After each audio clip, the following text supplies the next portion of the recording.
அருமையானவர்களே, இந்த நாளிலும் அவனுடைய வார்த்தை நான் இடத்திலே கொண்டு வருகிறேன். சங்கீதம் 31:19 வசனம் சொல்லுகிறது, உமக்கு பயந்தவர்களுக்கும் மனுபுத்திரருக்கு முன்பாக உம்மை நம்புகிறவர்களுக்கும் நீர் உண்டு பண்ணி வைத்திருக்கிற உம்முடைய நன்மை எவ்வளவு பெரிதா இருக்கிறது. அப்ப நீங்க கர்த்தருக்கு பயப்படுகிறவர்களா இருப்பீர்கள் என்று சொன்னார், கர்த்தரை நம்புகிறவர்களா இருப்பீர்கள் என்று சொன்னார், நான் சொல்லுகிறேன், உங்களுக்கென அவர் சில நன்மைகளை உண்டு பண்ணி வைத்திருக்கிறார்.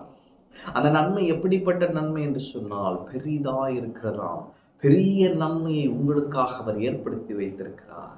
யாரும் நம்ப முடியாத பெரிய காரியங்களை கர்த்தர் உங்களுக்காக உண்டு பண்ணி வைத்திருக்கிறார். அவன் பாருங்க, ஆங்கிலத்துல பாத்தீங்கன்னா அது அழகா போட்டிருக்கு, how wonderful you are, you have stored up so many good things for us. அப்ப நிறைய பெரிய நன்மைகளை எங்களுக்காக நீர் ஆயத்தம் பண்ணி வைத்திருக்கிறீர்.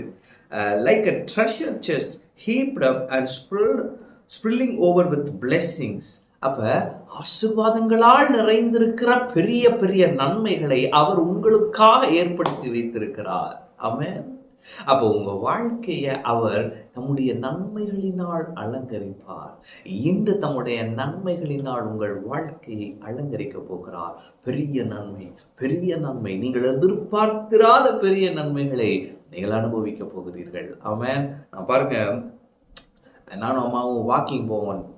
அப்ப அப்படி போறப்ப எங்க காரை நிப்பாட்டிட்டு போறப்ப அப்படி சுத்தி வர நேரம் என் காரை பார்க்குறப்ப ஆண்டவருக்கு நன்றி சொல்லுவேன். எவ்வளவு பெரிய நன்மை எனக்காக நீர் வைத்திருந்தீரே அப்படின்னு நான் நன்றி சொல்லுவேன்.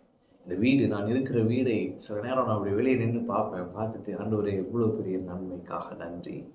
வாடகை வீடு ஆனாலும் தேவன் எனக்கு இவ்வளவு பெரிய வீட்டை கொடுத்திருக்கிறார், நன்றி சொல்லுவேன். அப்ப தேவன் நமக்கென உண்டு பண்ணி வைத்திருக்கிற நன்மை பெரிதா இருக்கிறது.